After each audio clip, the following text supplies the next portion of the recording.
Seja muito bem-vindo a mais um podcast do Orbit. Aqui nesse podcast a gente sempre traz pessoas que são inspiradoras pra gente, tanto pelo aspecto técnico, pelo aspecto pessoal. E hoje não é diferente, hoje a gente tem a oportunidade de mesclar um pouco do mundo da retina, que sou eu, com o mundo da refrativa, que são essas pessoas que estão aqui do meu lado, são pessoas referências nesses assuntos. E hoje a gente vai conversar sobre cirurgia refrativa, falando tanto do aspecto, do conceito atual do que é uma cirurgia refrativa, do que você tem que levar em consideração na hora de indicar qual é a melhor técnica que serve para cada idade, para cada perfil de paciente. A gente vai falar um pouco sobre isso. E a gente vai falar também sobre surpresas refracionais que podem acontecer num período de pós-operatório de cirurgia refrativa. Então é um assunto que é muito quente, é um assunto que é super importante. E a gente não tem pessoas melhores para estar participando dessa conversa aqui. Primeiro, a Raquel, que já é figurinha carimbada, que está aqui com a gente, a Raquel Gomes, o Renato Ambrosio, que está com a gente, e o Armando Crema, que são pessoas de, sim, não tem como convidar pessoas mais que têm mais experiência nesse assunto para falar com a gente. Então, primeiro, obrigado por vocês todos estarem aqui com o Orbit, participando desse bate-papo com a gente. Obrigada Renato, obrigada Armando por estar aqui com a gente. Esse é o assunto do momento, né? A gente vem sentindo essa tendência mundial na cirurgia refrativa, tanto laser quanto catarata, né? E eu acho que a gente vai poder compartilhar muito da experiência dos dois aqui. Estou ansiosa. Obrigado por vocês estarem aqui com a gente. A primeira coisa que eu queria conversar é um conceito que a gente já estava falando um pouco aqui antes da gente começar a gravação, né? Que antigamente a gente falava de cirurgia refrativa, esse conceito vem mudando ao longo do tempo. A gente falava refrativa no passado, era RK, depois virou PRK LASIK. E eu queria que vocês falassem um pouco da cabeça, para abrir a cabeça das pessoas mesmo, do que é uma cirurgia refrativa atualmente. Quais são os tipos de cirurgias refrativas que existem hoje e como que você faz para escolher quando que vai uma coisa, quando que vai outra técnica, como é que você pode avaliar a mistura de técnicas, como é que vocês avaliam isso tudo? Primeiro é um prazer estar aqui com vocês, parabéns pelo trabalho e a gente sempre aprende bastante nesse bate-papo, espero que a gente possa contribuir um pouquinho com esse tipo de discussão que a gente vai ter. Cirurgia refrativa para mim é um mindset, a gente pode falar que cirurgia refrativa é uma especialidade dentro da oftalmologia, tem uma tendência até internacional do Colégio Mundial de Cirurgia Refrativa, o World College, de tentar fazer com que a cirurgia refrativa seja como a cirurgia plástica, reconhecida como uma especialidade, que tem a oftalmologia, com certeza, como um pré-requisito, mas eu acho que cirurgia refrativa hoje é um mindset de você tentar oferecer para o paciente o melhor possível. E você tem cirurgias corneanas, usando o excimer laser, usando laser de fento segundo, você tem a lente intraocular fáscica, que é quando você não tira o cristalino natural, e você tem a cirurgia refrativa da catarata, que talvez seja a opção cirúrgica refrativa mais comum e a oportunidade refrativa que as pessoas têm mais comum nesse planeta hoje. Bom, queria também agradecer, né, o convite, parabenizar vocês aí pela iniciativa desse podcast. Eu acho assim bastante interessante, porque aqui agora a gente tem um super especialista em cirurgia refrativa de córnea, né, que também faz, obviamente, todo tipo de cirurgia refrativa, e um que faz mais a cirurgia intraocular de catarata e menos um pouquinho da outra especialidade na córnea. E realmente a cirurgia refrativa hoje em dia é um casamento de tudo, né, e é uma coisa bastante interessante, que inclusive o Renato falou hoje no congresso, que antigamente, há 10 anos atrás, tinha a Sociedade Brasileira de Catarata e Implantes Intraoculares. E tinha a Sociedade Brasileira de Cirurgia Refrativa. Eram duas sociedades distintas, ele era presidente de uma, eu era o presidente da outra, e no nosso mandato nós fizemos a fusão da sociedade como a Sociedade Brasileira de Catarata e Cirurgia Refrativa. Né? Já vendo que a cirurgia intraocular de catarata, hoje em dia é uma cirurgia refrativa. Então, cirurgia eu gosto de falar cirurgia refrativa, personalizada da catarata, né? Porque é uma cirurgia que a gente vai personalizar como que a gente vai deixar refrativamente o paciente depois da cirurgia, conforme cada paciente, cada olho, né? Cada situação. Eu queria até que vocês comentassem sobre aquela, não sei como é que é a palavra certa, normativa que saiu da Sociedade Brasileira de Catarata Refrativa recente. Da Faco Refrativa, exatamente, né? Vocês podiam até comentar um pouco sobre isso. O parecer do CFM. Exatamente, parecer, é isso que eu queria falar. Esse parecer, ele veio em conjunto da Sociedade Brasileira de Catarata e Cirurgia Refrativa, né? Foram os especialistas da sociedade que levaram esse tema para o CFM. E hoje já existe uma norma para a cirurgia faco-refrativa a partir dos 55 anos de idade, né? Cada caso é avaliado individualmente, mas isso foi um marco importante para nós, porque a gente considera a cirurgia da catarata em algumas situações a melhor para alguns pacientes, né? Claro, vai ter paciente de 55 anos que vai ter cirurgia refrativa laser, mas para alguns pacientes essa é a melhor opção. Então a gente ganhou uma opção de tratamento para muitos pacientes que antes a gente fazia, mas ficava nessa situação de ser uma cirurgia somente para a catarata, né? Hoje a gente não considera a troca do cristalino uma cirurgia só para quem tem catarata, né? A gente vai avaliar o status refracional do paciente, como que a função do cristalino, ele está ainda acomodando, qual é a dependência dele de óculos, qual é o funcionamento dele hoje sem uma correção, né? E a gente pode levar isso em consideração na hora de indicar um tratamento ou outro. Eu não sei qual é a opinião do Renato e do Armando, eu acho que foi realmente algo que foi um marco importante pra gente. Antes eu vou passar a palavra para eles, porque eu quero escutar a opinião, mas só para deixar claro, a normativa foi acima de 55 anos com mais 1,5 de hipermetropia, não é isso? Na normativa não é só isso, né? É hipermetropia acima de 1,5 e míopes que não tenham alterações na periferia da retina, né? Então é um conceito um pouco mais amplo do que só hipermétropes acima de 1,5. Mas a gente precisa realmente avaliar de forma individual cada caso. E para os míopes, nem sempre a troca do cristalino vai ser a melhor opção. A gente já sabe por diversos estudos que há um risco acumulativo de descolamento de retina, né? Se é um paciente jovem, míope, com menos de 55 anos, essa chance é 25 vezes maior, né? Porque ele vai acumulando esse tempo de pseudofacia. Mas cada caso é avaliado individualmente, né? Muitas vezes o paciente tem uma miopia, mas não é uma miopia axial, né? Ele pode ser um ceratocone, né? A miopia dele vem de uma ectasia. Então, cada caso é avaliado muito, é uma escolha muito personalizada, né? E por isso que essa especialidade hoje engloba mais de um tratamento, né? Você fala, faço cirurgia refrativa, você não faz só cirurgia laser, entendeu? Você tem um leque de opções hoje que, dependendo da idade, da condição ocular do paciente, ele vai ter a indicação de um ou outro. Eu acho que a cirurgia, quando você fala em indicação individualizada, a gente tem que analisar cada caso individualmente. Realmente esse parecer foi um parecer do Conselho Brasileiro de Oftalmologia, na presidência do José Beniz. A gente conseguiu transformar a cirurgia refrativa da catarata, quando tem pouca catarata, porque eu falo que cristalino transparente é um conceito equivocado. Se você olhar direitinho, a gente vai achar algum tipo de esclerose nuclear. E aí, o que é uma catarata significante começa a ter uma definição relevante. Mas o mais importante é examinar cada paciente de forma individualizada. E tem uma questão que a cirurgia refrativa da catarata é a oportunidade refrativa mais importante. Mas a gente não deve antecipar a retirada do cristalino justamente por causa da retina, como a gente falou. Não é só periferia da retina, mas eu acredito que o cristalino faz alguma coisa de diferença na saúde ocular, e quanto mais tempo pseudofásico o paciente ficar, talvez isso não seja a melhor coisa. Isso ainda é uma pergunta, mas é uma cirurgia com certeza que tem que ser indicada quando precisa. E em refrativo eu vou falar muito isso. Pode, precisa e deve, tem que ser muito bem conjugado de forma consciente. E como você joga isso na prática? Assim, por exemplo, eu vou te dar uns exemplos de dia a dia e você me fala o que você recomenda que as outras pessoas possam fazer.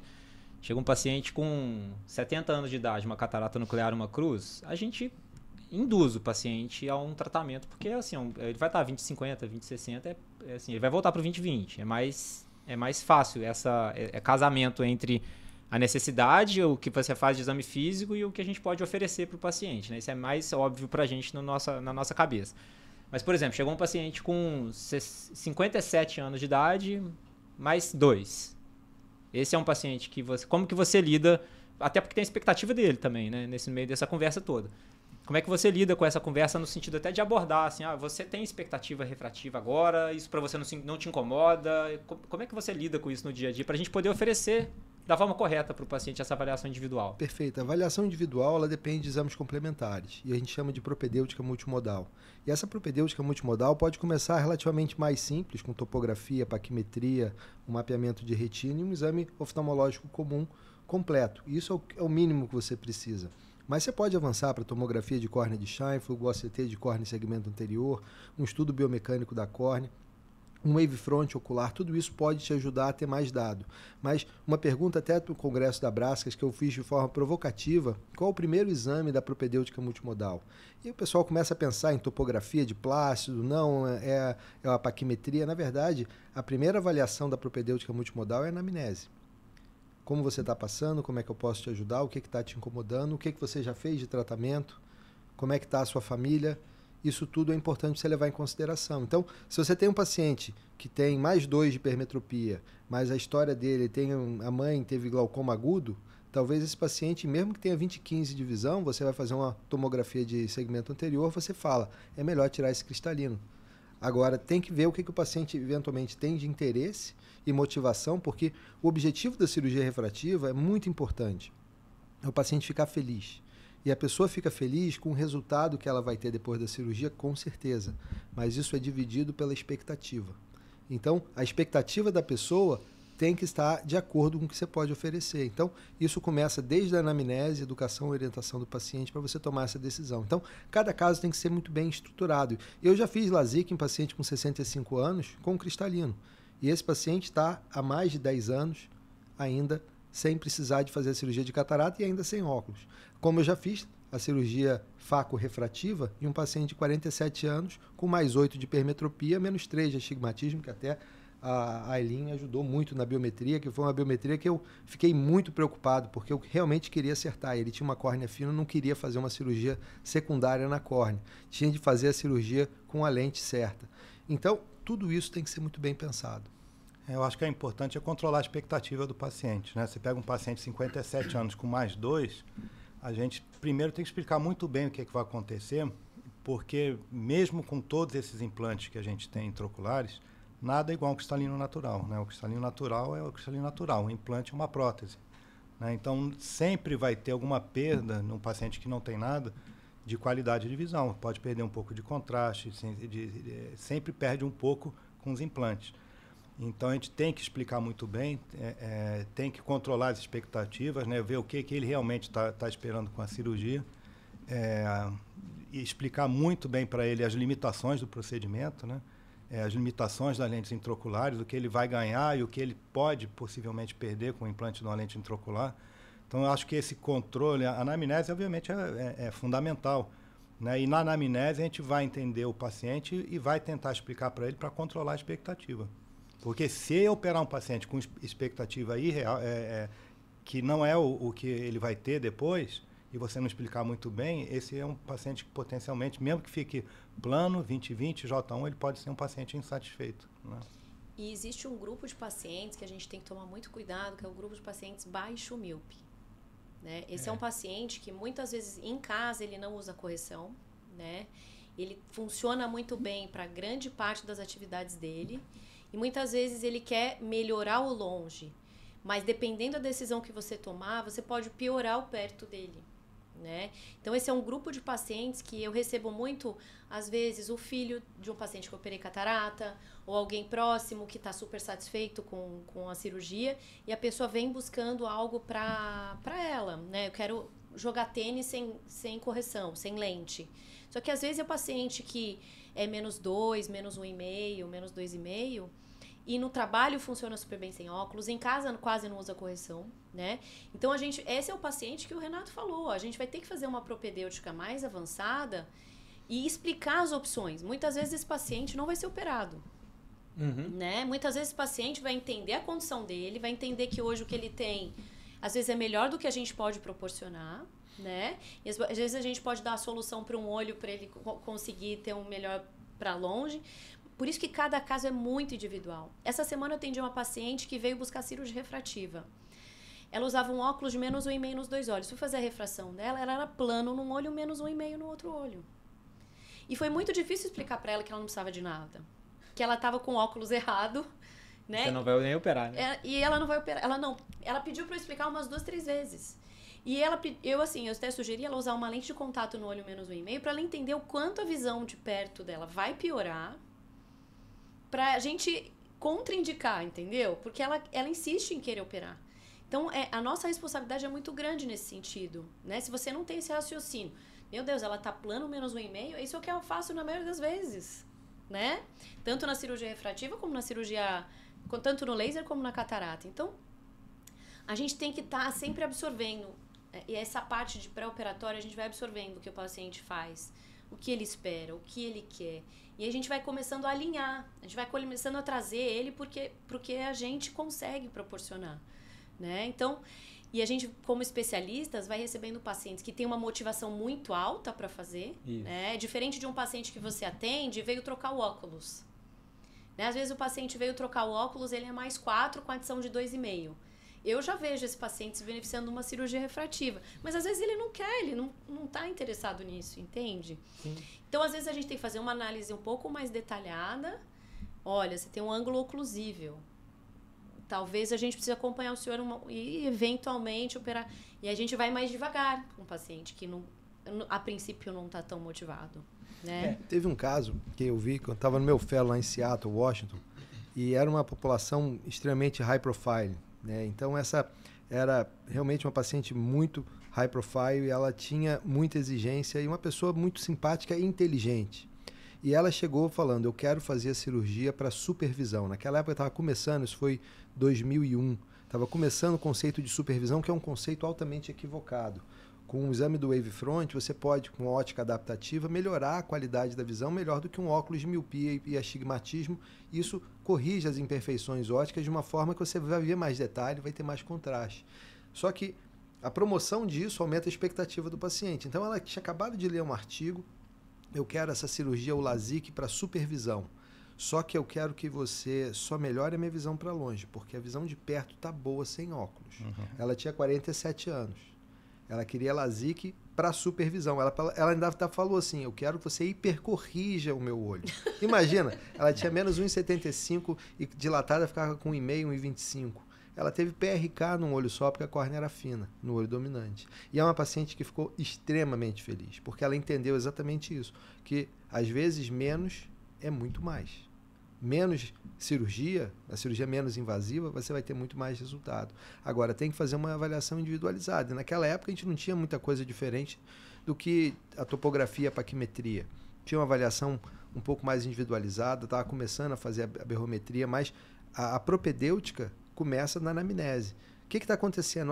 Eu estou tirando o óculos para ver de perto.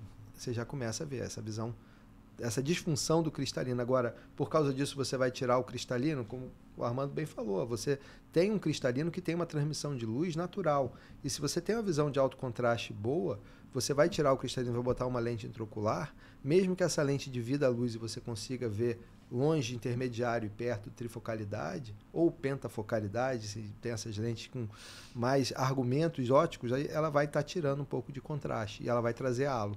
E eu falo muito para os pacientes, às vezes para operar catarata você tem que piorar para precisar melhorar. E querendo só acrescentando um pouquinho no que a Raquel falou também, porque ela falou muito do paciente baixo, míope, que é um paciente realmente muito ruim para você indicar uma cirurgia de extração do cristalino transparente, né, mesmo com 50 e poucos anos.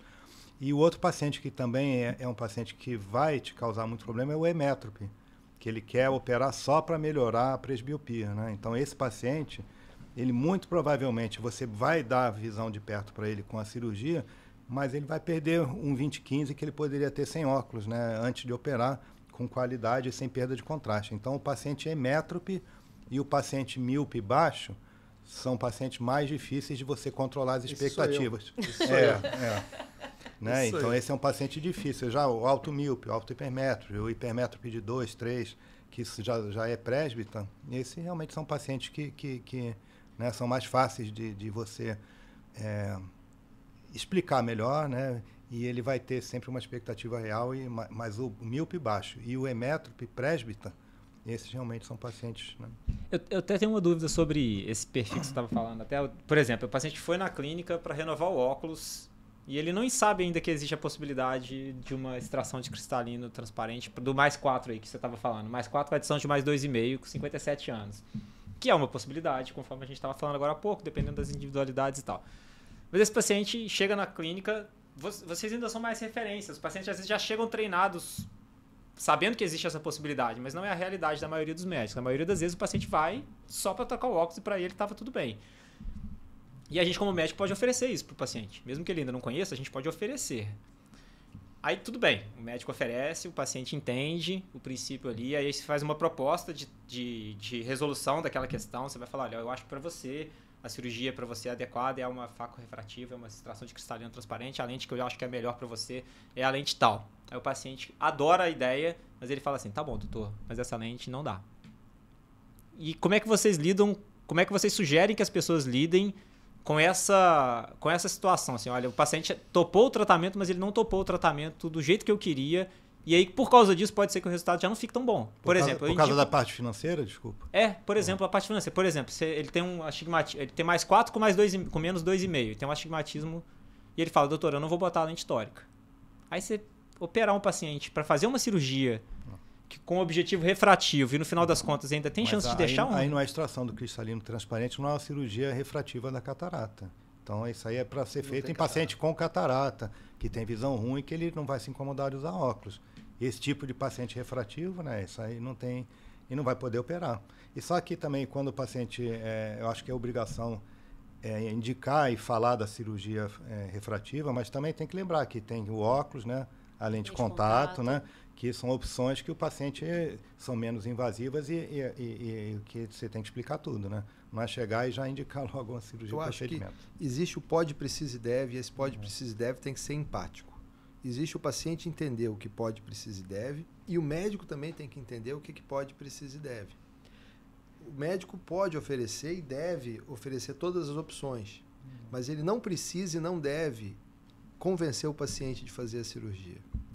Essa postura de você, olha, você tem aqui uma cirurgia muito boa, acabei de vir de um congresso da Brascas no Rio de Janeiro, congresso internacional, tinha lá o Maracanã, do palco da cirurgia, a gente viu o melhor da oftalmologia, agora eu tenho lente extremamente de alta tecnologia para poder botar dentro do seu olho com uma microincisão, e essa cirurgia extremamente segura, pouco invasiva, muito atraumática para o seu olho, eu posso deixar você livre dos óculos.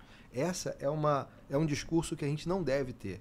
A gente tem que esperar o paciente querer fazer a cirurgia. E o pode, precisa e deve tem que ser muito bem, vamos dizer assim, conjugado. E é claro que existe um balanço. Você também, o paciente quer fazer a cirurgia, fala assim, você sabe que você pode ter uma endoftalmite e ficar cego por causa dessa cirurgia?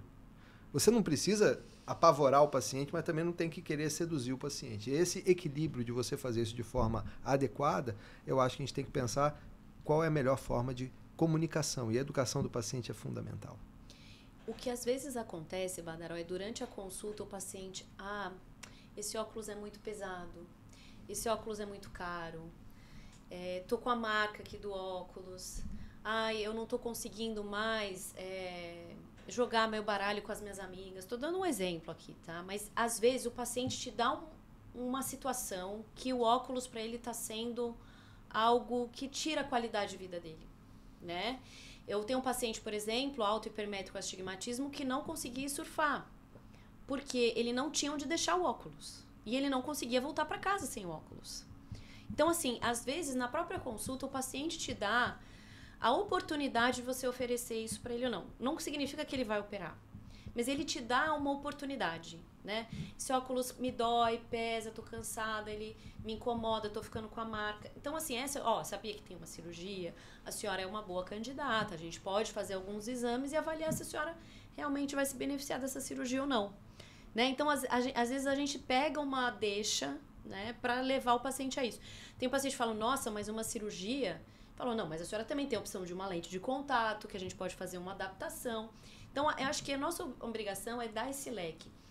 E quando a gente passa para essa consulta nesse ponto, a gente agrega muito valor à nossa consulta, né? Diferente de o paciente vir trocar o óculos, eu prescrever o óculos e ele ir embora, né? Ele começa a entender que ele tem sim opções, mesmo que ele não vá fazer. E isso fica nele, marca a pessoa. Então, isso a longo prazo é muito comum o paciente vir 1, 2, 3, 5 anos depois. Ah, eu quero fazer a cirurgia agora, eu me preparei, entendi melhor, conversei com um colega que fez. Então, eu acho que isso faz muito parte do nosso papel de informar. Né? O nosso papel educativo na consulta. A gente não força, mas a coisa vai vindo. E aos poucos o paciente vai entendendo e volta. Amadurece a ideia. E eu acho que não só os pacientes, mas a gente como oftalmologista também precisa amadurecer o conceito que é o que você estava falando. A cirurgia tem que ser refrativa. Se não for para ficar... Você já sabe que não vai ficar do jeito que você quer, às vezes é melhor não fazer. Exato. Ou deixar para um momento futuro. Isso. O objetivo é refrativo. É diferente de um paciente com catarata. Né? Esse paciente que tem catarata, que vai cair, não consegue mais dirigir, né? A gente vai dar opção para ele. Ó, tem a tórica, tem a multifocal, enfim. Agora, um paciente que vem com esse objetivo, aí não tem muito como a gente forçar a barra. Em cirurgia refrativa, não é bom o suficiente. Às vezes não é só o paciente, não é a gente forçar a barra, é o paciente forçar a barra. Então, forçar a barra de operar com algo que não é o ideal para ele. Exatamente, é isso que eu quero dizer. Mas o que você falou? Desculpa. Em cirurgia refrativa, o bom não é bom o suficiente. Então, ou você vai fazer o melhor possível, ou é melhor talvez não fazer. Agora, é diferente você ter um paciente com descolamento de retina, que ele tem que operar. Eu quero um óleo de silicone com, sei lá, qual característica que é muito melhor do que aquele outro. Precisa esperar aquele óleo de silicone? É aquela coisa, o bom, às vezes é bom o suficiente. E às vezes em cirurgia refrativa, principalmente eletivo. Mas tem uma questão da cirurgia refrativa que é a cirurgia refrativa terapêutica. E a gente começa a tratar algumas situações de patologia ocular, como ceratocone e até mesmo a catarata. Quando tem catarata mesmo, aí você tem que começar a pensar a necessidade de fazer a cirurgia para reabilitação visual. Uma coisa é diminuir a dependência de óculos, e é esse o termo certo, não é ficar livre do óculos para sempre. Né? O pessoal fala zerar. Zerar o quê? Zerar a expectativa do paciente, mas você tem que diminuir a dependência do óculos. E essa independência total, a gente consegue na grande maioria dos casos, mas isso também tem às vezes a ver com a idade do paciente, principalmente com o paciente envelhecendo na disfunção do cristalino. Agora, a gente não tem uma cirurgia para reabilitar a acomodação, que seria a cirurgia literalmente da presbiopia. E quando a gente escuta lentes que corrigem a presbiopia, eu fico desconfortável de escutar isso, e eu não gosto de discutir porque a questão semântica você acaba sendo muito chato, mas a cirurgia que corrige a presbiopia seria para reverter a falta de acomodação. Mas uma lente intraocular pseudofáscica que vai corrigir a presbiopia, na minha opinião, ela tem que ser uma lente que acomoda como cristalino de 25 anos. E isso eventualmente vai chegar, mas a gente ainda não tem. O que a gente tem é jogo óptico para você melhorar a qualidade da visão longe e perto, tirando menos para entregar mais. E sempre tem um trade-off. Como o americano fala, tem sempre que pensar o que você está ganhando, o que você está perdendo. É isso que você falou do paciente querer forçar uma barra, né, para operar, isso não existe, né? A decisão sempre vai ser nossa, né, de se vale a pena ou não, né? E é gozado, porque às vezes tem esse tipo de paciente que você contraindica e ele volta operado porque vai em outro, ele vai procurar alguém que opere, né? Mas acha, né? Acha alguém. Esse sempre é um problema, né? E depois volta insatisfeito, né? Não, mas às vezes tem a neuroadaptação e a neuroresignação. Às vezes o paciente até mesmo sabe o que ele fez. E a capacidade da gente adaptar, quando eu falo a gente, o ser humano adaptar, é muito grande. E a visão, a gente tem que ter uma responsabilidade muito grande, porque a visão dos sentidos que nós temos é o que mais traz informação do meio externo. Então, o ser humano precisa da visão para poder, na grande maioria das situações, viver e se relacionar. Então, a gente tem uma responsabilidade muito grande para dar essa qualidade. Por outro lado, é muito gratificante. Essa semana, ontem, eu operei quarta e vi um paciente ontem, né, ela praticamente faco-refrativa, com 59 anos, ela só tinha um aumento, uma perda de aberração interna do cristalino, né, e um pouquinho aumentou a miopia de 7 para 9 por miopia de índice. E fazia 20/20 mesmo assim. E ela já veio querendo operar e operou. E assim, o que ela falou ontem, já no segundo olho, né, é que realmente ela nunca, desde 9 anos, nunca teve uma visão que ela achava que era impossível alguém ter uma visão como ela está tendo. Né? Então ela botou uma lente de foco estendido num olho plano, no outro olho ficou menos 0,50, menos 0,75, praticamente ela está 20,15, J2, então orientada, né, que ia perder tanto.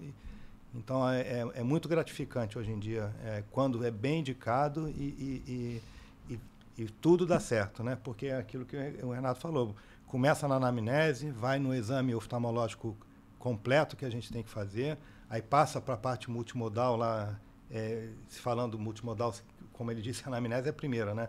Mas indo para os aparelhos mesmo, todos aqueles aparelhos que a gente precisa fazer e aquela análise do olho para poder indicar e ter um resultado bom, né? Então, realmente E não tem dinheiro que pague essa felicidade do paciente. A gente tem, a grande maioria dos nossos pacientes são pacientes extremamente satisfeitos. E a felicidade do paciente no pós-operatório tem a ver com o resultado, mas tem a ver também com a relação médico-paciente, o controle da expectativa. É por isso que esse termo, convencer o paciente, é um termo que eu acho que a gente tem que repensar se é isso que é o nosso papel. E ser médico é ajudar o paciente. E ajudar o paciente não é ajudar a sua clínica em relação ao que você precisa de volume de cirurgia, etc., para você ter algum tipo de resultado que vai satisfazer um índice da sua clínica. Tem que pensar no melhor para o paciente. O outro paciente veio com 1,75, 46, 47 anos, queria operar e jovem, joga tênis, anda de bicicleta. Eu falei, já tentou lente de contato? Nunca tentou. E ele colocou uma lente de contato multifocal, que tem várias lentes de contato ótimas, e ele está satisfeito. Faz toda a atividade dele com a lente de contato. E eu convenci ele, é o que a Raquel falou, vai dar 5 anos, ele vai voltar para operar esse olho. Entendeu? Mas não adianta a gente querer forçar uma barra, né? E às vezes o paciente fala assim, eu não me adapto. Eu falo, mas como que foi isso? Você comprou a lente na ótica e saiu usando? Eu falei, então isso não é adaptação, né? É um ato médico ali, a gente orientar lente multifocal, por exemplo. Tem às vezes que a gente fazer um ajuste. Então, nós temos uma especialista, a gente vai fazer o teste, você não vai ter custo. Primeiro, antes de comprar a lente. Eu tive um paciente que chegou para mim recente, menos 5 de miopia, querendo fazer troca do cristalino transparente. 50 anos. Eu falei, olha, eu entendo a sua necessidade, eu entendo a sua questão, mas a troca do cristalino para você não é. Vamos fazer uma lente de contato e ver como que você fica. Não, mas não me adapto. E esses dias encontrei ele lá na clínica, indo buscar a lente de contato depois da adaptação, super satisfeito com o resultado. Então, a gente às vezes também tem que ser um pouco curioso. Quem foi que vem? Você comprou na ótica e saiu usando? Quem te ensinou? Quem adaptou? Né? Então, vamos agregar esse valor, né, às coisas. Não é tudo tão simplista assim. Vamos tentar. E realmente, os pacientes, depois de um tempo, quando a gente indica e eles amadurecem a ideia, eles voltam motivados, voltam já com algumas experiências próximas de pacientes que fizeram e deram certo. Isso para o paciente vai trazendo mais confiança no procedimento, né? A gente não vai precisar forçar, a gente não vai precisar vender nada, entendeu? Agora, um outro paciente também que se beneficia muito, além do ceratocone e do automíope, é o paciente autohipermétrope, né? Eu tenho o privilégio de ter operado alguns, né? Mais 8, mais 9. Esse é um paciente que o cristalino dele não ajuda, né? O que ele precisa de acomodação, depois dos 47, 48 anos, esses pacientes começam a ter uma perda grande de qualidade visual, né? Porque o óculos já é um óculos de alta metropia e presbita, nessa situação, a coisa fica ainda mais complicada, né? Então, esses são pacientes que a gente vai, às vezes, conversar melhor, muitas vezes eles já têm um ângulo fechado, né? Então, é uma outra faixa de pacientes que a gente vai ter uma outra abordagem. Deixa eu perguntar para vocês três, né? Escutando a experiência de vocês. O perfil de paciente de refrativa é diferente, por exemplo, de um paciente que tem doenças de retina. A expectativa é diferente, enfim, é um paciente que tem um mindset diferente. Se a gente pegar, por exemplo, um paciente que operou com 35 anos de idade, 30 anos de idade, enfim, quanto for, mais novo, assim, que eu quero dizer, uma cirurgia refrativa, que era um míope de, por exemplo, menos 5. Esse paciente hoje ele está envelhecendo e digamos que esse perfil de paciente está começando a chegar na época de operar a catarata. Né? Não é nem não quero nem falar de que tem refração hoje ainda. Então, digamos assim, o paciente tinha 5 graus, operou a refrativa na córnea, com laser, a refrativa com laser, quando ele era mais novo. Hoje em dia ele envelheceu, a cirurgia deu tudo certo, mas ele envelheceu, agora ele está com catarata.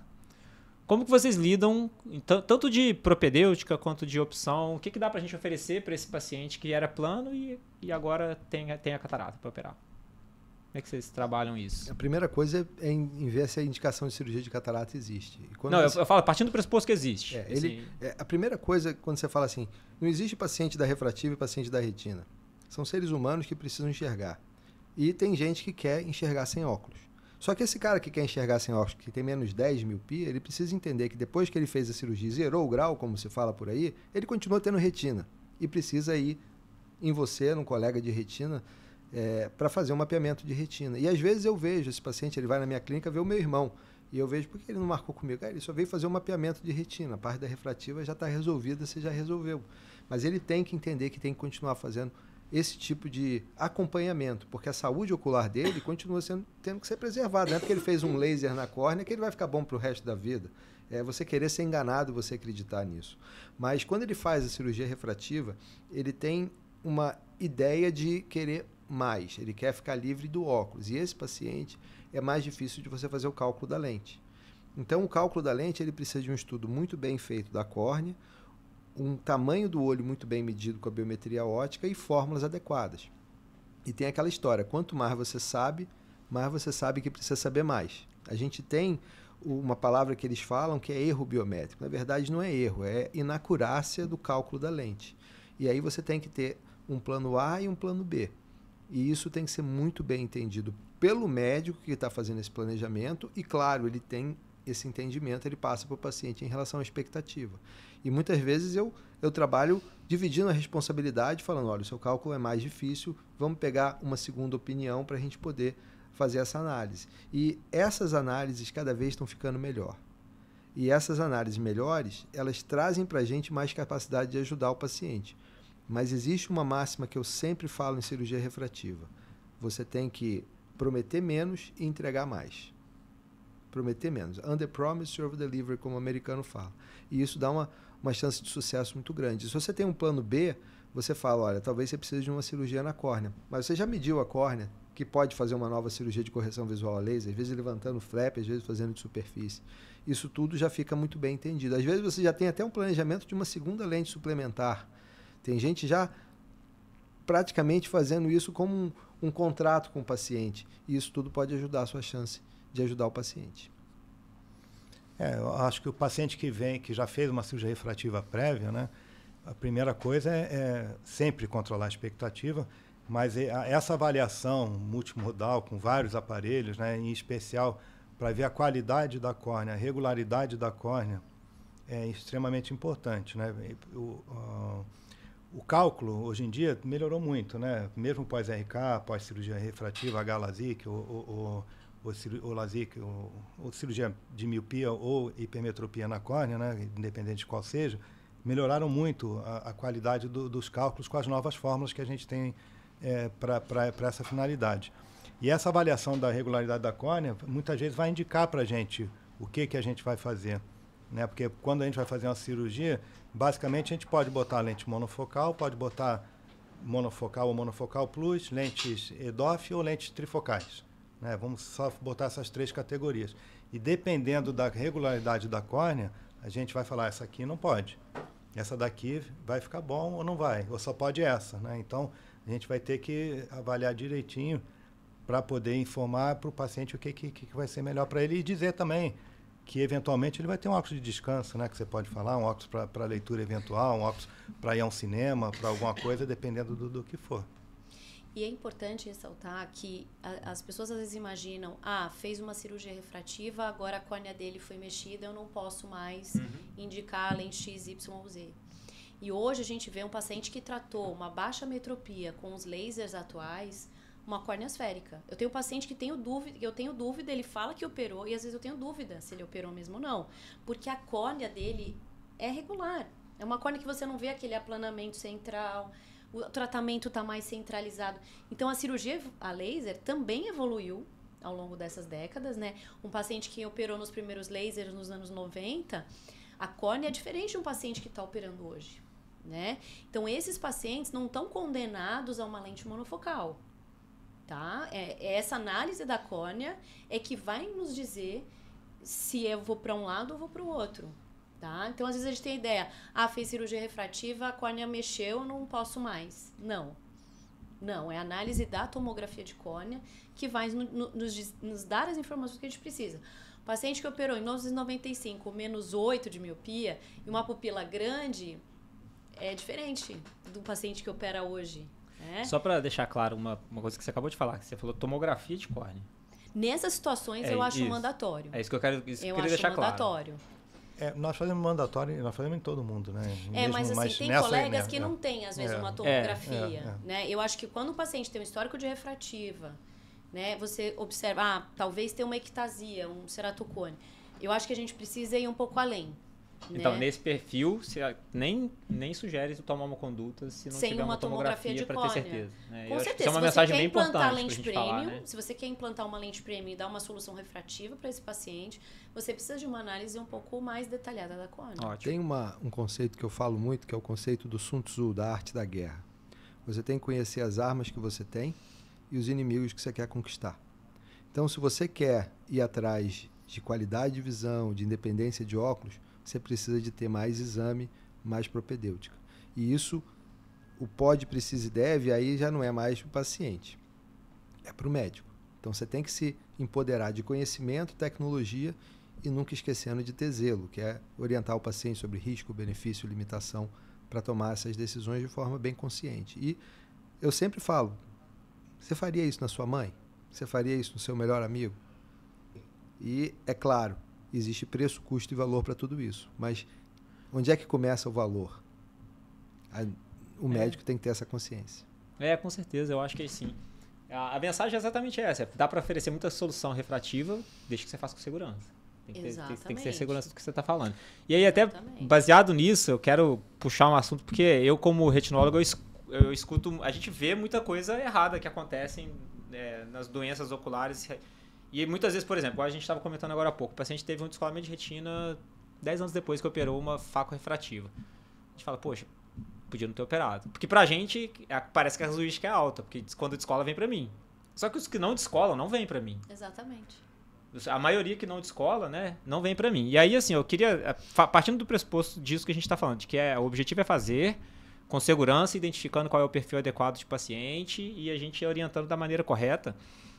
Eu queria levantar um outro ponto. Por exemplo, um paciente que a mãe, o histórico familiar, que é aquilo que você estava falando agora há pouco. A mãe teve DMRI exudativa e o paciente tem. É jovem, encaixa nesse perfil que a gente estava falando agora há pouco de um possível beneficiário de cirurgia refrativa com extração de cristalina. Como é que vocês lidam com isso? O paciente tem histórico familiar de uma doença ocular, potencialmente com caso de cegueira. Como é que a gente orienta o paciente? Pode, não pode fazer? O que vocês pensam sobre esse aspecto aí? Eu acho que eu oriento o paciente, né? Que é um fator que tem alguma chance genética dele de acontecer com ele no futuro, né? Mas isso não vai impactar na minha decisão de operar, não operar, ou de implantar uma lente X ou Y. Né? São outros fatores que vão me direcionar para qual tipo de lente que eu vou direcionar ele. Porque, vamos supor, que tem 57 anos, opera, vem a DMRI com 80 anos, ele passou 23, 24 anos super feliz com a qualidade de visão que ele tinha e aí daqui a 30 anos vai ver o quê? Porque se a gente for pensar o que vai acontecer em 20, em 30 anos, você não vai operar um rapaz de 22 para tirar a miopia dele de 3 graus, que ele vai ficar presbítero com 45. Então, não é assim que a gente, no meu entender, eu não levo isso em consideração, oriento ao paciente. Né, que a mãe teve, que aí tem uma chance maior de acontecer no futuro, mas eu não impacto em nada para mim. Não depende nem da indicação cirúrgica, nem do tipo de lente. Não. Se ele tiver, logicamente, um fundo de olho normal, a mácula normal, lógico, partindo desse pressuposto, né? Deixando isso bem claro para quem está ouvindo também. E não é só DMRI que pode aparecer, né? Sim. Existem muitas outras doenças que eventualmente ele pode ter na mácula.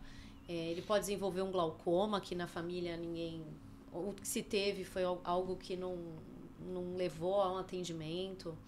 O que eu acho importante é orientar o paciente, o que eu oriento para os meus pacientes, que eles precisam manter um acompanhamento, né? Precisam de proteção solar. A gente tem que também ter esse trabalho, vamos manter sua saúde ocular, vamos proteger do sol, vamos fazer uma consulta anual, medir a pressão, ver a retina, né? Você cria essa consciência preventiva, né? E isso vai fazendo com que a gente oriente e ele vai entendendo também que tem uma parte dele, né? De cuidar da saúde, de proteger do sol, ter uma boa alimentação, tudo isso. Né? Mas eu não acho que... Eu falo essa palavra, eu acho que é pesada às vezes. Mas eu não condeno o paciente, né, a algo que ele não tem hoje DMRI. Por causa dessa questão familiar, entendeu? E um outro caso também que acontece muito, aí é menos familiar, é mais pessoal, que aí a gente já vai para aquela pessoa em específico. O paciente é mesmo histórico em termos de cristalino e de refração, e é um paciente com diabetes, sem retinopatia diabética, mas um diabetes mal controlado, que começou às vezes ali com 45, 48 anos de idade, hoje ele está com 58 e não tem nada na rede de fundo de olho. O paciente tem que entender que ele tem uma doença que precisa acompanhar. E tratar o diabetes da melhor forma possível. Com uma DMRI, se tem uma história na família de doença macular relacionada com a idade, o paciente tem que tomar mais cuidado. Ele tem que fazer um OCT de base, talvez começar a pensar em algum estudo genético, que a gente já existe. Aí a gente vai ficar discutindo se o estudo genético é ou não é uma coisa que vai te ajudar. E eu acredito que pode não ajudar tanto hoje. Hoje eu escutei uma frase no congresso muito interessante. Ele estava falando sobre o crescimento do olho em relação à miopia. Ele falou, a gente não sabe tudo sobre o crescimento do olho, mas a gente já sabe o suficiente para saber que tem que fazer alguma coisa. Então você não tem um resultado genético que vai prever 100% de certeza se ele vai ter ou não vai ter. Mas você já sabe alguma coisa que aquele conhecimento pode fazer uma diferença na periodicidade dos exames que ele vai ter que fazer. A alimentação pode fazer uma diferença. Tudo isso pode mudar a história. Em relação à história familiar, no caso da cirurgia de correção visual a laser, a complicação mais temida é a ectasia. E o pessoal fala, ele tem história na família de ceratocone. Ele tem um vizinho que tem ceratocone. Ele sabe o que é ceratocone. A sogra teve ceratocone. A sogra tem que respeitar sempre. Mas quando você fala sobre isso, eu falo, isso não muda nada na minha decisão. Às vezes ele tem um irmão que tem ceratocone. Não muda nada a minha decisão. Aquela córnea tem que ser estudada com a propedêutica multimodal e a cirurgia vai ser definida de acordo com essa situação. Agora, se você não tem a propedêutica multimodal, você começa a falar a idade. Eu só opero quando tiver mais de 27 anos. Ah, não, agora eu só opero quando tiver mais que 34 anos. Aí o pessoal fala assim, pô, agora só pode operar de 34 anos, daqui a pouco tem a faca refrativa, eu não vou mais fazer laser? Eu falo, meu Deus, você tem que tomar cuidado com o que você está pensando, porque o raciocínio não pode ser tão óbvio, simplista assim. Tem gente com mais de 60 anos que pode operar a córnea e tem gente que nasce com catarata congênita também. É importante entender isso. Então, a definição da saúde do olho do paciente, como o Armando bem falou, ele vai ficar muitos anos feliz. E o objetivo da cirurgia é que o paciente fique feliz. E se ele entendeu que a cirurgia é para melhorar a visão dele, ele continua tendo que cuidar da saúde ocular, ele vai procurar o retinólogo para fazer o acompanhamento da retina, seja por uma doença macular relacionada à idade na família ou por uma doença tipo diabetes que ele precisa acompanhar com, sem ou apesar de qualquer cirurgia que ele faça para tirar grau. Eu recebi um paciente, Badaró, de 11 anos de idade com uveíte bilateral e catarata. Quando me entregaram o óculos dele em a medida, ele era mais 6, menos 3,5 nos dois olhos. Catarata bilateral. Eu juro, eu me emocionei quando eu atendi esse paciente, porque olha que situação. Ele tem catarata com 11 anos de idade, mas eu consegui deixar esse paciente emétrope com óculos com uma adição de 1,5, corrigindo a hipermetropia e o astigmatismo na cirurgia de catarata. Então você vê como é individual essa escolha. Um paciente foi encaminhado para mim uma catarata de uma criança com uveíte, né? E a hora que eu vi aquela oportunidade para que aquela criança tinha uma situação ruim, um lado ruim, eu ter que operar a catarata tão precocemente. Mas eu consegui entregar para ele uma correção refrativa da hipermetropia e do astigmatismo com 11 anos de idade. Mas nesse caso é perfeito. Você, do ponto de vista óptico, você ajudou muito esse paciente. É aquela coisa, a tempestade perfeita. Você juntou a fome com a vontade de comer. Isso aí. Mas não tira a necessidade. Ele tem uma uveíte, é jovem. Ele precisa ter uma avaliação sistêmica. Não, ele tem um problema. O tratamento dele, inclusive, ele não parou. Né? O uveíte dele é algo crônico já. Né? Ele já faz esse tratamento, ele vai continuar, né? Mas você vê que mesmo numa situação dramática, a gente consegue melhorar, entendeu? Então, é muito bonito o que a gente faz e é muito gratificante, né? A gente tem oportunidades muito reais de melhorar a vida das pessoas. Voltando ao assunto do diabético, né? Realmente esse daí, ele já tem a patologia, mesmo que não tenha retinopatia diabética, ele tem a patologia de base. Então, a gente tem que avaliar bem o que a gente vai indicar para esse tipo de paciente. Então, pode ser um diabético insulino dependente que a glicose dele está variando muito. Pode ser um diabético que toma hipoglicemia antioral e tem a glicemia muito bem controlada. Então, tem diabético e diabético, né? Mesmo que não tenha ainda retinopatia diabética, eu acho que esse feeling vai orientar um pouco a gente o que a gente vai indicar. Às vezes é um paciente de 57 anos, está diabético há 3, 4 anos, toma um comprimido via oral, a glicose dele controla super bem, eu não vejo por que não implantar até uma lente trifocal. Uhum. Né? Mas aí você pega aí o mesmo paciente, um outro paciente, 57 anos, insulino dependente, não tem ainda retinopatia diabética, a glicose dele fica flutuando, aí você já fica com um pouco mais de receio, porque pode ser um paciente que venha a desenvolver, né, uma retinopatia diabética e o outro talvez não. Então é muito difícil, mas é diferente do outro que tem história familiar, né? Esse ele já tem a patologia de base, e a gente tem que avaliar bem, né? Tem que ter o feeling, eventualmente até conversar com o retinólogo, né, que tem mais experiência, para saber o que ele acha do que pode acontecer com essa retina com o decorrer do tempo, para você poder indicar uma lente melhor para ele. Mas não deixar ele fora da cirurgia refrativa da catarata, né? Exatamente. Porque você pode botar uma monofocal, absoluta, pode botar, né, uma monofocal com mini monovisão, pode botar monofocal plus. Então tem várias opções que você pode dar para o paciente dependendo, né, do que você quer. Ótimo, excelente esse comentário, porque realmente não existe só uma opção, né? Tem várias formas de trazer que a Raquel sempre fala isso também, né? Tem várias formas de você trazer a independência de óculos. Tem várias estratégias, né? Para cada caso. Tem que ter domínio delas, né? Para saber qual que é as opções para aquele paciente específico. E aí, assim, até falando disso, né? Puxando esse gancho, a gente pode falar sobre surpresas refracionais, né? Por exemplo, porque não dá pra gente ter certeza de que vai dar... De que vai dar o resultado que a gente quer. Principalmente quando a gente está falando de casos especiais, né? Casos que pós-refrativa de córnea, de laser. Estou aprendendo a tirar o cacuete. Enfim, a gente tem outras opções. E aí existe chance da gente ter pacientes que, apesar de terem sido feito o exame adequado, a propedêutica adequada, tudo sendo feito do jeito certo, conforme a gente estava falando aqui, tem uma surpresa refracional de pós-operatório. Primeira coisa, como que vocês lidam com surpresa refracional? Tanto que aquela que o paciente percebe ou aquela que vocês que percebem? O que é uma surpresa refracional para vocês? Como que vocês manejam isso em termos de propedêutica, em termos de conduta e inclusive de tempo que você pode esperar ainda para reintervir naquele perfil de paciente? Surpresa, a melhor forma de você resolver um problema é você evitar o problema. Então, para você não ter surpresa, é só você contar com ela, né? Então, você já sabe que pode acontecer uma inacurácia no cálculo da lente, você já trabalha para isso não ser uma surpresa. É claro que eu esperaria mais ou menos 1,5 e aparece 3, isso seria uma surpresa. E isso, felizmente, eu não vejo acontecer há muito tempo. Agora, a gente tem que estar preparado para um plano B. Às vezes pode ser uma lente suplementar, às vezes pode ser uma cirurgia refrativa corneana com laser. Então, entender muito sobre isso. E, é claro, a avaliação da córnea vai poder te ajudar em relação ao quanto que aquela córnea pode ser ou não reoperada. E um termo que eu prefiro não usar é o retoque. Eu fui fazer um retoque. E uma coisa que eu tenho visto acontecer e precisa ter consciência que isso é tão importante como a cirurgia primária, é a ectasia pós um retratamento na córnea. Isso pode ser até como uma incisão.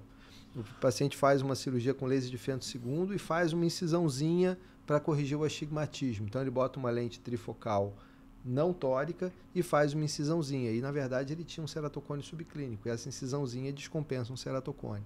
E aí é um problema muito sério. Isso precisa ser entendido e é por isso que a propedêutica pré-operatória precisa incluir uma avaliação como o paciente vai fazer, do ponto de vista refrativo, uma possível cirurgia na córnea. Então, todos esses detalhes fazem uma diferença.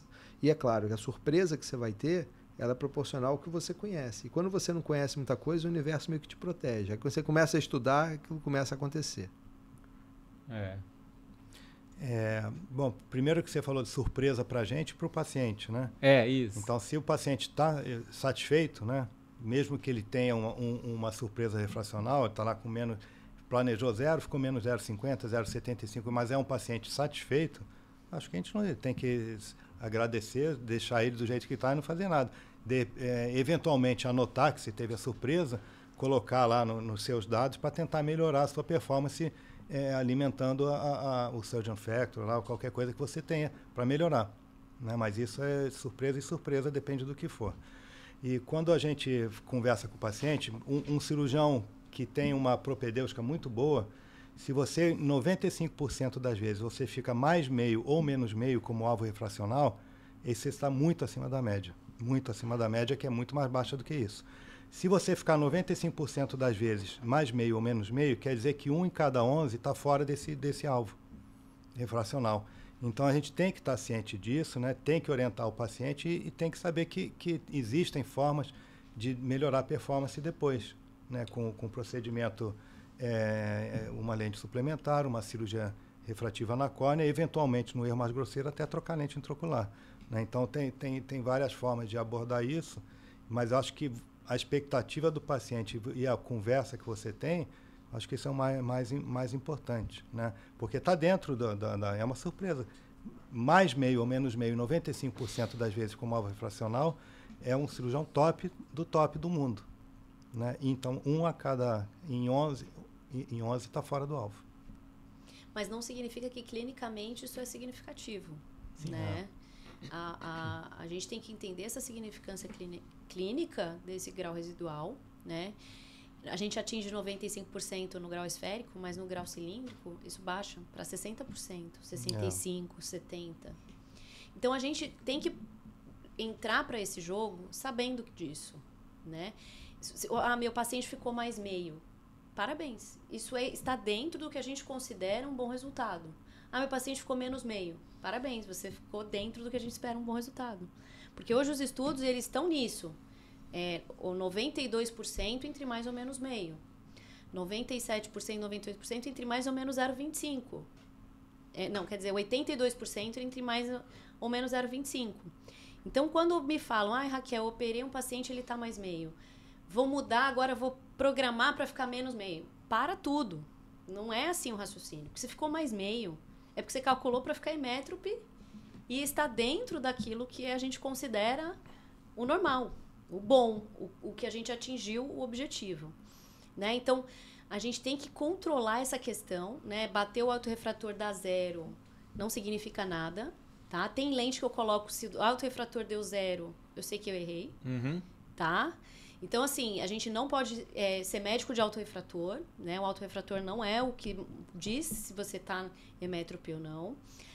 Isso não se atinge no PO1, né? Não é no dia seguinte que você bateu o autorrefrator que acertei ou não. Eu já vi paciente ter variações grandes dentro de um mês de pós-operatório.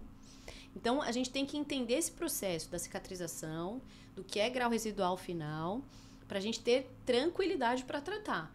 Né? Chegou com 45 dias, o paciente não está com boa visão, vamos medir a refração. A refração está dentro do que eu estava esperado, vamos fazer um ACT de mácula, ele pode estar com um edema macular cistoide. Então, a gente não pode pôr tudo num balaio e sair tratando o que não é, entendeu? Eu recebo muito, às vezes, dúvidas de colega. Raquel, operei ontem, o paciente está com isso. Volta daqui um mês. Volta daqui um mês. A gente não vai fazer nada antes de um mês. Nada. Né? Vai ter variações nesse período. A córnea está com uma incisão, com edema, com viscoelástico. Viscoelástico, às vezes, atrás da lente. Né? Tudo isso vai se acomodar e a gente precisa de paciência. Em cirurgia refrativa a laser, Renato, quanto tempo você espera para avaliar o resultado visual final? Pelo menos umas 3 meses. Mas tem uma matriz 2x2 que é muito importante a gente pensar. Eu acho que isso talvez seja uma pérola importante. Essa matriz 2x2 você tem o paciente feliz ou o paciente infeliz. E o médico feliz e o médico infeliz. De forma simples, os dois felizes, graças a Deus e graças a toda a tecnologia, a gente tem isso na grande maioria dos casos. O paciente está feliz, você também está contente, isso é muito bom. Às vezes, o paciente está infeliz e você não está tão contente. E aí você tem que ver se esse problema é um problema ou se isso é o seu ego, o seu perfeccionismo, que tá, aquela cápsula Rex não ficou perfeita do jeito que eu queria, mas o paciente está feliz. Esse é o caso que a gente tem que colocar. Precisamos entender mais ou não dessa infelicidade do cirurgião. Porque às vezes é uma pressão alta que o paciente está com 35, 40 de pressão e o paciente está feliz da vida. E você fala, não, a gente tem um problema, a gente precisa entender que esse problema precisa ser tratado. Quando o paciente está infeliz e você está feliz, esse é o problema que você tem que tomar mais cuidado. Porque quando os dois estão infelizes é um problema. É aquele caso que você está proativamente tentando resolver. Então, esse é o caso que não precisa dizer que a gente tem que trabalhar para poder resolver. Agora, quando o paciente não está satisfeito e você está satisfeito, você fez, imagina, o paciente fez uma cirurgia de miopia, tinha 10 graus de miopia, tem aquela córnea oblada, você faz aquele cálculo da lente, ele ficou com menos 0,25. E ele volta, doutor, eu não estou vendo a mosca lá do outro lado da rua, e você fala, o que você está querendo? Esse é o caso que você precisa tomar cuidado, porque a insatisfação do paciente tem alguma razão. E aí você aprende. E o que o Armando falou, você voltar na sua fórmula para você ver o surgeon factor, você tentar refinar a sua fórmula, com certeza isso é importante. Tem o tal do black box thinking, que você tenta sempre melhorar com o que aconteceu para você melhorar o próximo resultado. Isso às vezes é com uma complicação mais grave, mas às vezes é com um detalhezinho do pós-operatório para você melhorar o seu nomograma. Mas então o detalhe é, o paciente insatisfeito, ele precisa ser entendido. Não negligencia essa situação, principalmente num paciente que tem um interesse em cirurgia refrativa. E a gente aprende todo dia, tem que ter humildade e pronto para aprender com esses casos, porque esses casos são os que mais desafiam o nosso dia a dia e que eventualmente mais a gente vai lembrar deles depois.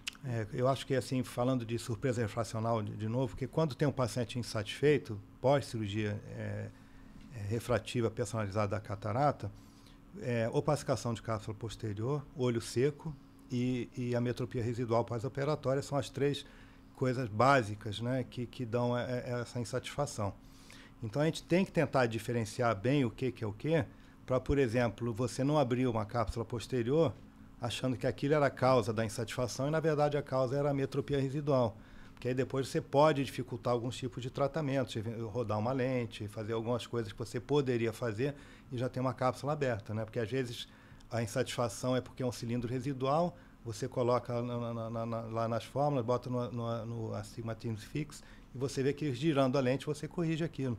Então não abrir a cápsula antes de ter certeza de que o problema é a opacificação e não a ametropia. E uma coisa que eu acho muito interessante quando tem uma ametropia residual e um paciente insatisfeito, para você ter certeza que você deve intervir naquele paciente, é um teste de lente de contato, né? Porque isso aí realmente, chega um paciente que está 0,75 insatisfeito, eu atendi, veio com um paciente com os 2 olhos, com lente trifocal, mais 0,75 nos 2 olhos, extremamente satisfeito, querendo trocar lente, porque já foi um monte de gente que não resolvia, Aí eu boto uma lente de contato de manhã, de mais 1 nos 2 olhos, passa o dia, ela volta no final do dia extremamente... Uma lente latinosa. Ela volta no final do dia extremamente satisfeita. É isso que eu quero. Aí você sabe que você vai corrigir aquele 0,75. Então isso te dá muita segurança em você tratar a ametropia residual quando você faz o teste de lente de contato e o paciente é um dia só, ele já sai super satisfeito. Aí você vai lá e trata a ametropia residual da forma que você quiser. Seja na córnea, seja intraocular, como você achar que é o mais conveniente para aquele paciente.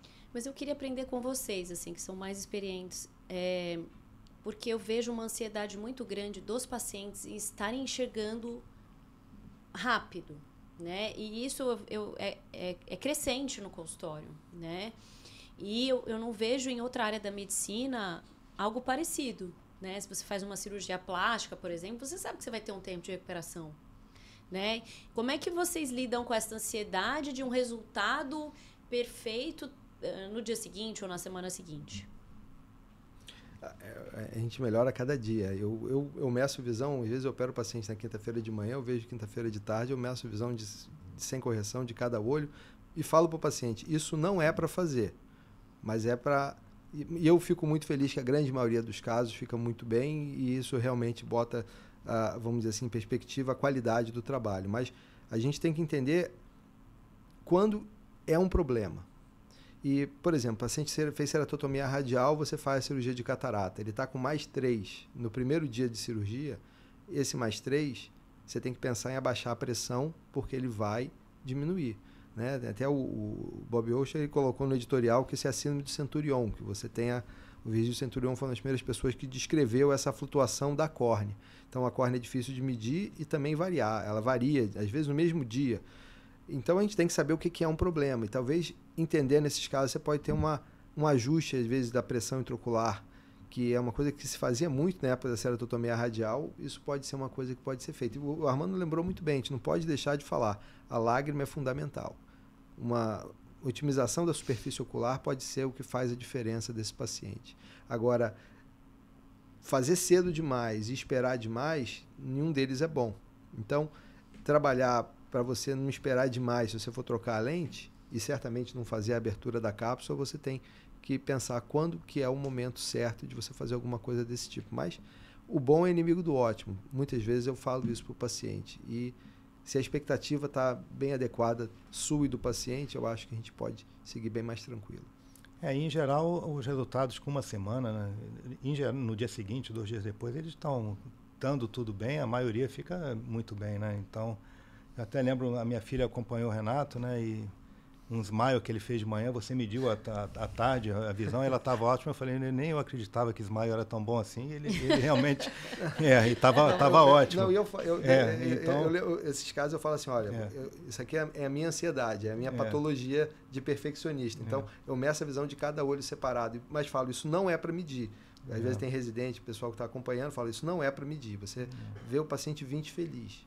Mas eu gosto de ver essa situação porque isso me ajuda. Às vezes eu faço, além de medir isso, eu faço a tomografia no pós-operatório. Eu vejo a diferença. E às vezes eu melhorei minha cirurgia, principalmente o Smile, que é uma cirurgia que é muito técnica dependente, eu melhorei minha cirurgia com essa observação.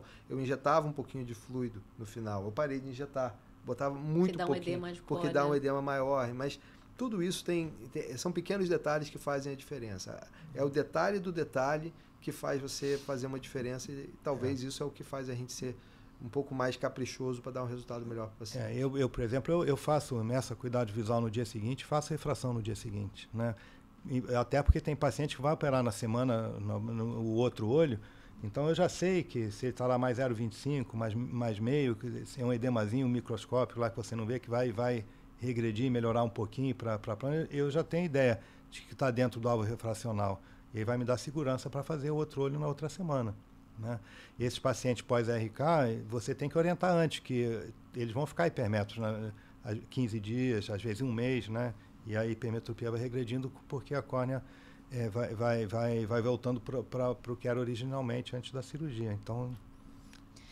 assim, eu tenho uma quantidade grande de pacientes com cataratas bem avançadas, que eu coloco lente premium. E assim, eventualmente, com a melhor técnica possível, a gente tem um edema de córnea no pós-operatório, né? Porque são cataratas mais avançadas. E eu acho que isso é a questão. A gente tem que reduzir essa ansiedade de que o paciente vai estar no dia seguinte bem, né? Esses são pacientes que normalmente eu prescrevo um hipotensor e avalio com umas 2 semanas, porque aí dá tempo da córnea regredir, eventualmente a incisão tem um pouquinho de edema também. Então, assim, depende muito do seu público também, entendeu? Eu tenho muito paciente com cataratas bem avançadas, sabe? Pacientes mais idosos e que colocam lente premium também e que tem uma expectativa alta. Mas que às vezes você precisa esperar um pouco mais de tempo para chegar no ponto, né? Então, a gente tem que controlar a ansiedade nossa de querer ter um 20/20 J1, né? Logo, né? Muito bom, gente. Obrigado pelos aprendizados todos. É muita presidência, né? Eu tava pensando aqui.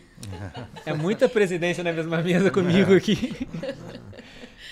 Obrigado pelo tempo de vocês, pela disponibilidade de ensinar para mim e para outras pessoas que estão acompanhando a gente. Eu acho que tem muito insight bacana que a gente teve aqui. Um dos insights que eu acho bem interessante, que é uma mensagem que eu quero passar com ênfase, assim, é que a gente não pode banalizar o procedimento da cirurgia de catarata como na faco refrativa, não é para todo mundo. O nosso objetivo é tentar ensinar e passar a mensagem de pessoas que tenham experiência já com esse assunto, para vocês poderem aplicar na vida de vocês. E uma mensagem que eu escutei dos 3 o tempo todo aqui, assim, você tem que se aprimorar, você tem que estudar para conseguir levar a coisa com segurança, né? Em momento algum a gente parou de falar de segurança aqui, o assunto girou muito em torno disso. E a segurança do procedimento vai entregar a segurança do resultado, né? Eu acho que uma mensagem que a gente pode passar bem interessante é disso aqui também. E tendo esse conhecimento, essa segurança toda, acho que a gente consegue entregar a qualidade de vida que a gente quer para os nossos pacientes, né? Então, acho que é uma mensagem bacana para a gente passar para frente aqui. Obrigado por vocês terem transmitido isso. Prazer. Obrigada. Prazer, foi muito bom. Obrigado. Passou rápido, né? Passou rápido. Pois é. Muito bom. Parabéns. Encaminha o podcast para os seus amigos. Se quem tiver alguma dúvida, algum comentário, manda para a gente aqui embaixo e a gente vai conversando, tá? Até o próximo podcast do Orbit, gente.